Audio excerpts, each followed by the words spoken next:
boa noite.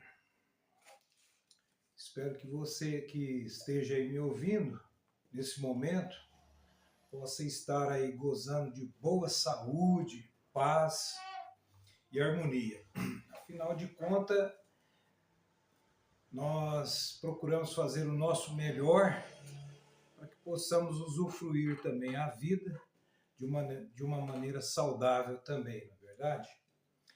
E eu queria abordar aqui, retroceder um pouquinho no último vídeo que eu fiz, porque ali ficou algumas coisas que aparentemente entrou em conflito, né? Por exemplo, eu disse que é a verdade, né? Que consta na Bíblia que na época que houve aquela contenda entre Caim e Abel, não existiam só eles, existiam outras pessoas, né? E, por outro lado, eu disse que alguém, alguma pessoa, né? É lógico, uma pessoa existente na internet também disse que a Bíblia não fala tudo, mas lá na terra de Nod tinha pessoas lá. E a Bíblia não falava sobre isso aí.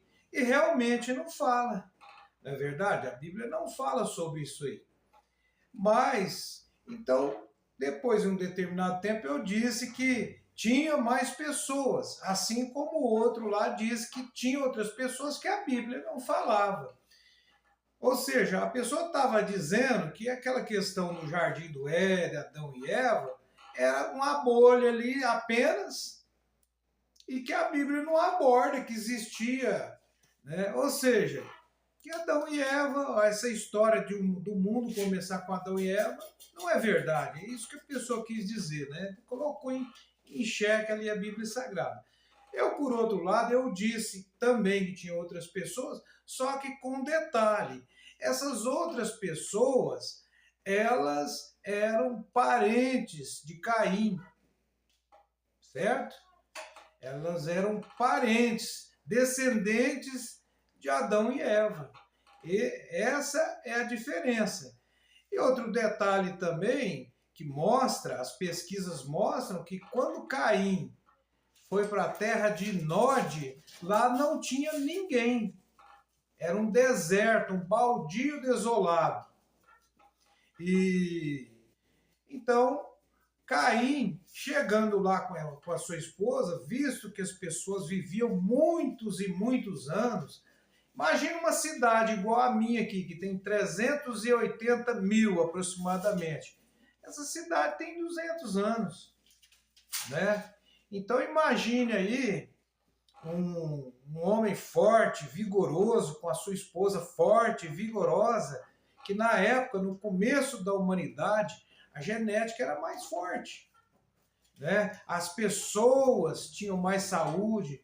Por exemplo, o caso de gigantismo era muito. Hoje em dia a gente vê um gigante, mas é problema numa glândula lá, pineal, parece, não lembro bem como que faz com que a pessoa cresça muito, mas ele já é doente, problemático, vive pouco tempo. Naquela época, lá depois nós vamos abordar como que era o mundo antediluviano. Nós vamos ver aí pesquisas da Idade Média e também nessa era já começando aí do modernismo, no final do século XIX, o que essas pesquisas de cientistas, eu vou colocar o nome dos cientistas que fizeram essas pesquisas, o que a ciência comprovou na questão do dilúvio e o que a Bíblia fala sobre o dilúvio, como que era o mundo. Então nós vamos ver que a ciência eles foram pesquisar e realmente constataram aquelas coisas que estão na Bíblia. É um fato muito interessante e que hoje todos nós usufruímos, se desejarmos, dessas pesquisas científicas que começaram por causa do estudo bíblico de um reverendo. Quem era esse reverendo? Qual foi a teoria dele? Será que essa teoria deu certo? Né? Ele parou, Aí depois, no final do século XIX, então eles voltaram novamente e realmente foi constatado duas coisas interessantíssimas que a ciência comprovou. Então hoje eu quero abordar um tema aqui sobre a credibilidade da Bíblia. Infelizmente, eu prometi para mim mesmo, quer dizer, de não citar nomes e nem religiões, e eu infelizmente esqueci. Então até coloquei aqui no esboço aqui, para me relembrar, não colocar nome de religião e nem de pessoas. O meu papel aqui, o meu desejo aqui, é reforçar a nossa fé na verdade, encontrar a verdade bíblica, né? Ou reafirmarmos, né? Provavelmente você que está me ouvindo aí, você, com certeza, você está ouvindo é porque o assunto te interessou. E é um assunto bíblico também, embora envolva história, religião, entre aspas, e a Bíblia, né? Então eu queria reforçar hoje, porque infelizmente, como já dito, tem pessoas que são religiosos, mas eles estão sempre colocando dúvida na mente das pessoas sobre essa questão da credibilidade da Bíblia, né?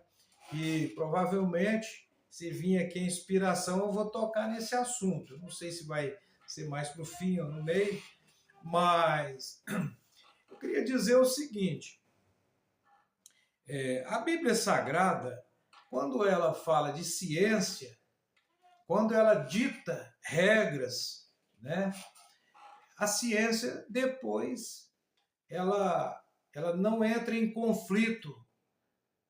É justamente o contrário. A Bíblia sempre, quando dita algo, ou como um servo de Deus ouviu as instruções divinas, ele sempre acerta, né?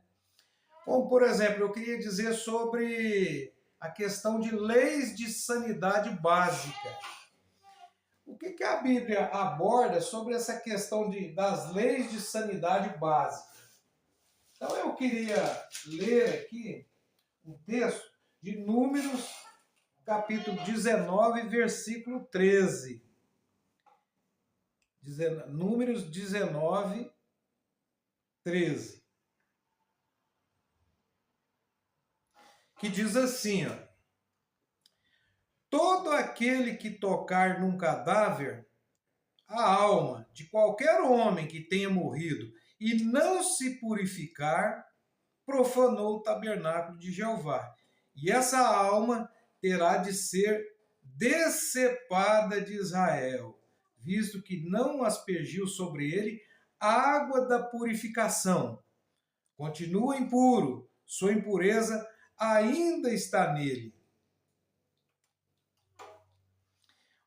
Mais para frente, mais para trás um pouquinho, diz assim, no 11, versículo 11, capítulo 19 de Números, diz assim: quem tocar no cadáver de qualquer alma humana também terá de ser impuro por 7 dias. Ele deve purificar-se com ela no terceiro dia, e no 7º dia será limpo. Olha aí que interessante. Quem tocar numa alma e não se banhar e ter um certo isolamento, ele era considerado impuro. E se a pessoa persistisse nisso, ele poderia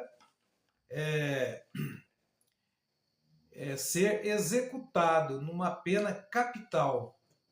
Olha aí, interessante, né? Então, por que eu estou dizendo isso aí? Até então, para nós, parece que é normal, né? Pô, vai tocar numa pessoa ali e tal. Deve se purificar, tomar um banho mesmo, né? Todo mundo. Mas acontece o seguinte, que na época que foi escrito isso, existiam outras nações. E sabe o que acontecia com essas outras nações? O que era comum acontecer? Pandemias. Lá eles chamavam de pragas, né?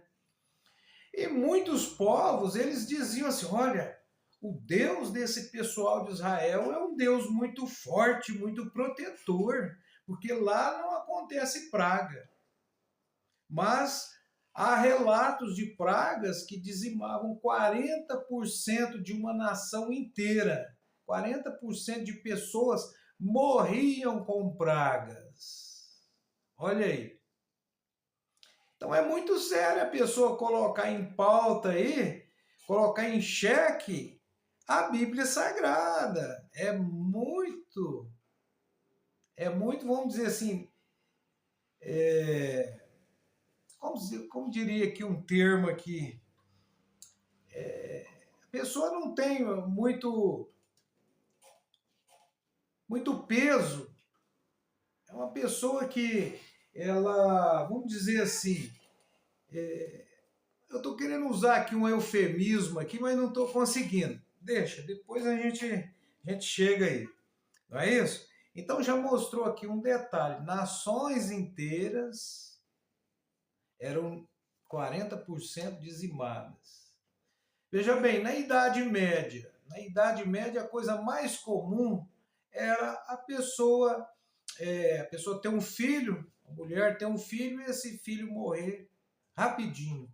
Dava ali alguns dias, ali, semanas, a criança morria. Era comum, muito comum. Né? E aí, com muita pesquisa, muito sacrifício, milhares de pessoas morreram aí na Idade Média aí, né? E outros pegavam infecções também por causa disso. Por causa disso o quê? Simplesmente os médicos, eles iam ali, faziam uma autópsia ali, numa pessoa, davam uma lavadinha na mão ali e pronto, ia fazer um parto. E a criança, então, pegava uma bactéria lá e morria. Era muito comum. Depois, então, de muito sacrifício, veio Luiz Pasteur ali, descobriu a questão das bactérias ali e tal, assim por diante. Né? Então, com muito sacrifício, eles descobriram que pessoa que tocar num cadáver, ele está impuro mesmo. Essa impureza é uma impureza real que a lei de Moisés estava prevendo já. Não é interessante? Pois é uma coisa que a gente deve colocar na balança aí. Será que a Bíblia, a gente pode estar duvidando assim dela? É uma coisa para todos nós refletirmos.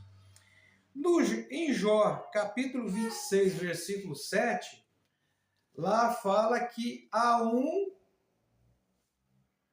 que mora acima do círculo da terra e suspende a terra sobre o nada. Um é Isaías, o outro é Jó, né, que diz que há um que mora acima do círculo da terra. Em Jó lá fala que ele suspende a terra sobre o nada.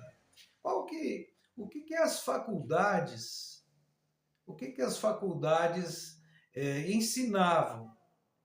Olha aí, a maioria das faculdades na época dos filósofos gregos, por exemplo, eles ensinavam que era uma tartaruga, outros diziam que era um búfalo, espécie de um búfalo gigante que ficava segurando a terra ali, senão ela caía. Olha aí, né? Que interessante. E na Bíblia já dizia isso aí, né?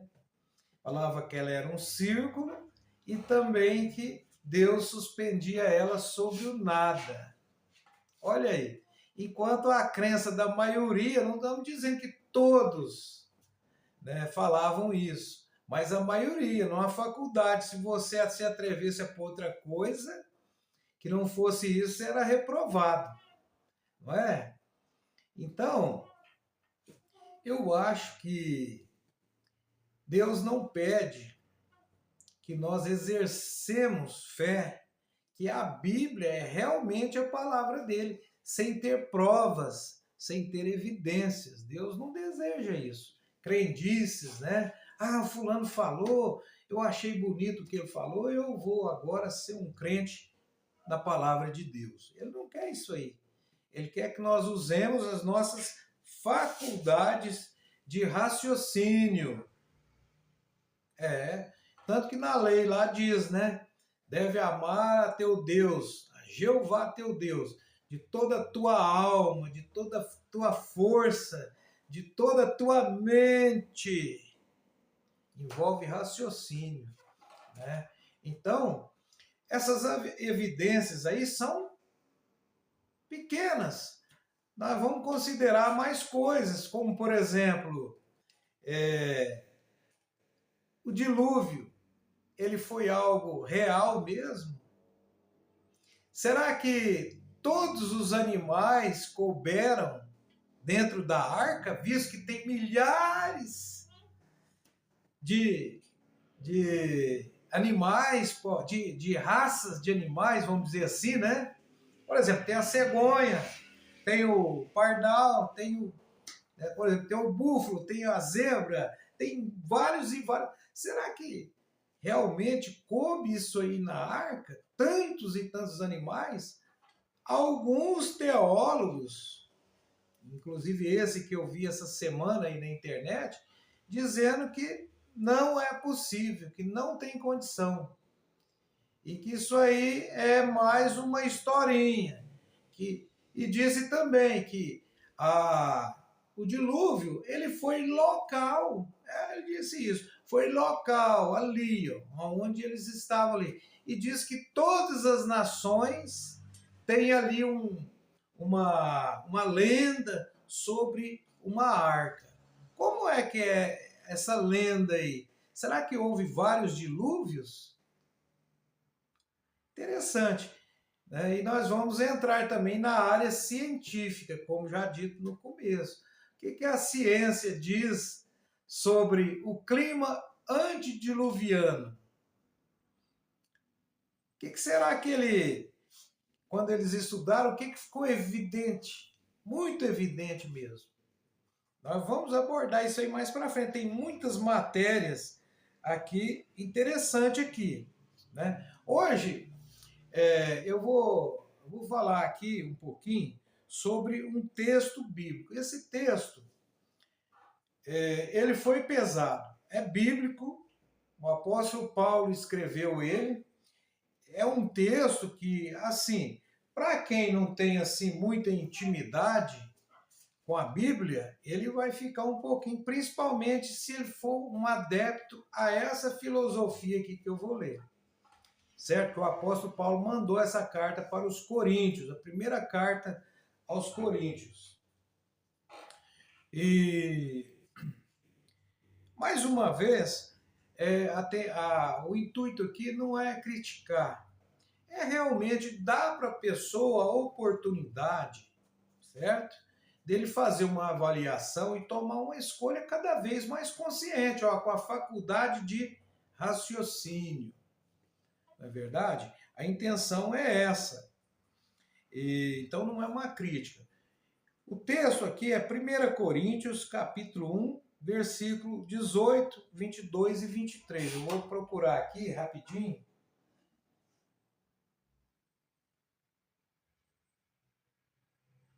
Primeira Coríntios, capítulo 1. Isso, o versículo agora é o 18. Só um instantinho aqui que, como diz o mineiro, o trem saiu do lugar aqui de novo. Aqui. 1 Coríntios 1, versículo 18 e 22. Aqui, às vezes, eu começo a perder o raciocínio um pouquinho, às vezes eu dou uma... Porque, na verdade,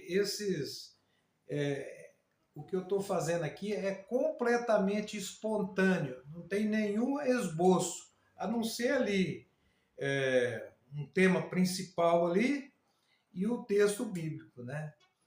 Então aqui é bem espontâneo mesmo. Diz assim: pois a palavra a respeito da estaca de tortura é tolice para os que estão perecendo. Olha aí. Para os que estão perecendo. Mas para nós, os que estamos sendo salvos, é o poder de Deus. Então, o que isso tem a ver, por exemplo, com a filosofia? Eu fiz aqui uma divisão, vamos dizer assim, ou um contraste entre o que os filósofos pregavam, o que eles falavam e o que a Bíblia dizia. Eu fiz um contraste. Qual será que foi mais sábio? Qual será que estava de acordo com a ciência? Então nós sabemos disso aí, não precisa nem dizer, não é verdade?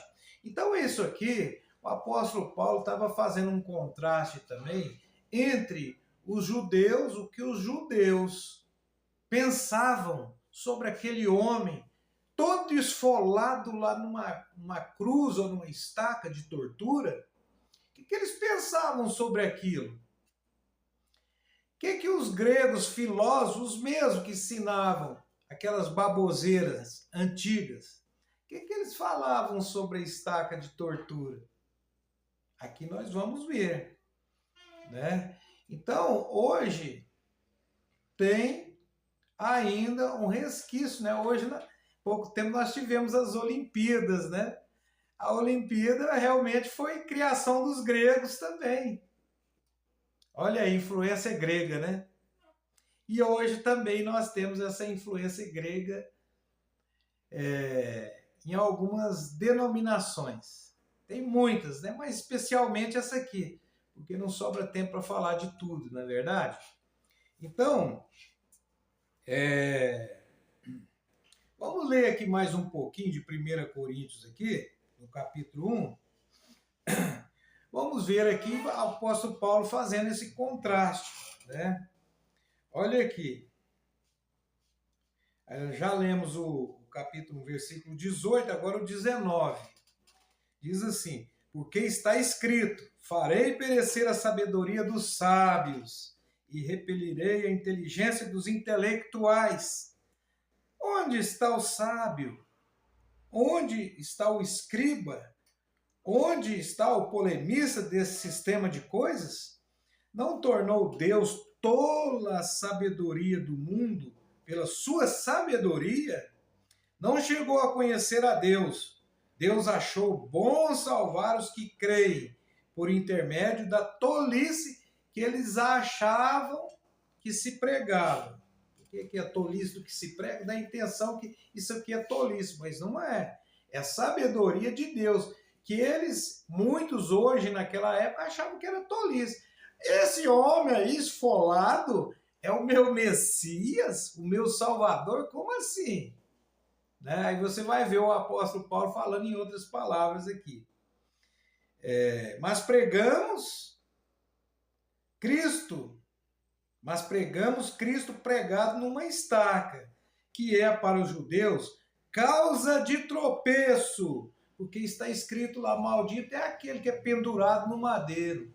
Então, para eles é tropeço. Esse aí, maldito é aquele que é pregado no madeiro. Eu, hein? Você tá doido. Olha aí que interessante. Para os judeus é causa de tropeço, mas para as nações é tolice. No entanto, para os chamados tanto judeus como gregos, Cristo é o poder de Deus e a sabedoria de Deus. Porque uma coisa tola de Deus é mais sábia do que os homens. E uma coisa fraca de Deus é mais forte do que os homens.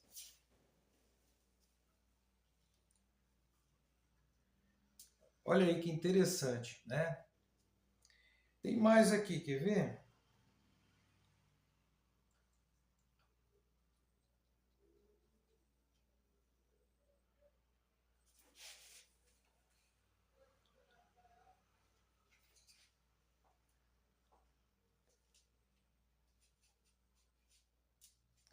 Então é só isso mesmo.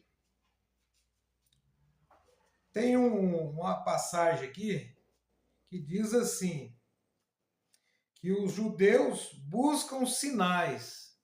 Eu não estou enxergando aqui, mas eu lembro de cor.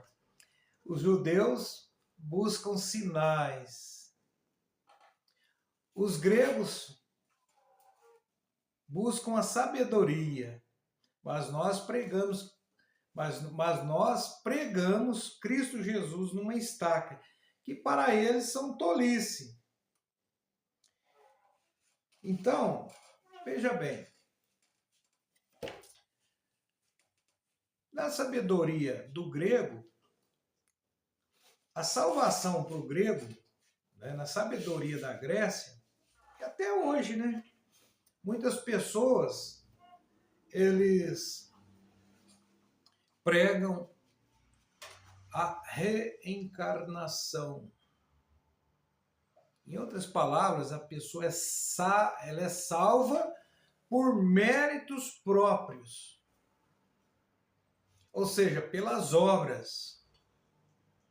Então, se nós formos, depois uma outra oportunidade, nós podemos aí avaliar ou entender melhor essa mecânica de salvação que Deus propôs através de Jesus Cristo. Como que isso funciona? Por que que teve que ser assim? Né? Nós vamos colocar isso em pauta, porque já é 26 minutos já. Então, se deixar, vou considerar todas as ramificações aí, né? Vai demorar muito. Mas então, a sabedoria da Grécia e de alguns ditos religiosos ou não, uns dizem que não é religião, é uma filosofia, né? Mas muitos hoje dizem que, e naquela época, os filósofos gregos diziam que a salvação é por mérito. Ou seja, a pessoa morria, voltava de novo, ia se aperfeiçoando, aperfeiçoando, até voltar uma pessoa completamente iluminada, então ele não precisaria voltar mais. Ele não precisaria. Ou seja, em outras palavras, o planeta Terra, para essas pessoas que acreditam nisso, é como se fosse apenas um lugar de expiação. Não é? Acaba sendo isso aí. Fora aquela outra questão também que eu disse aquele dia, né, no vídeo passado, que eu disse sobre isso aí, que eram 4 pessoas e cadê os espíritos, né? De onde que vieram esses espíritos? Aí o Chico Xavier mesmo disse que não sabia, outros dizem que vem de um outro planeta, que não sei da onde e tal. Uma coisa completamente antibíblica, né? Então, a pessoa que acredita ou exerce fé nessa questão da reencarnação, na verdade, ele está repudiando o meio de salvação que Deus proveu para nós. Ele não deseja isso aí. Bom, agora avaliar a pessoa, o coração da pessoa, é só Deus, mas o apóstolo Paulo disse, né? Para nós que estamos sendo salvos, mas para aqueles que não acreditam, estão perecendo, né? Então, é lógico, só Deus pode avaliar, né? O que Jesus disse lá para o criminoso? O criminoso também lá, ele mesmo disse, olha, nós estamos aqui porque nós merecemos, nós aprontamos muito, então nós merecemos estar aqui desse jeito. E Jesus vai e pega e diz para ele, estarás comigo no paraíso. Olha aí. Já pensou? Nessa filosofia grega, o camarada ia voltar como um cachorro, como um porco, ou sei lá, ele ia sofrer demais, né? E Jesus já, não, você vai estar comigo no paraíso. Como que se explica isso aí no Espiritismo, por exemplo? Não tem como. A explicação vem de outro modo, que eu vou abordar num próximo vídeo, né? Que esse aqui já está indo para meia hora. Então espero aí que eu tenha explicado, embora de uma maneira assim bem espontânea, né? E espero que tenha entendido um pouquinho aí que eu disse sobre aquela questão lá, né, das pessoas lá que tinham na época lá de Caim e Abel. E sobre a questão do contraste entre a Bíblia e a filosofia e a ciência também. Não é isso? Então aí, uma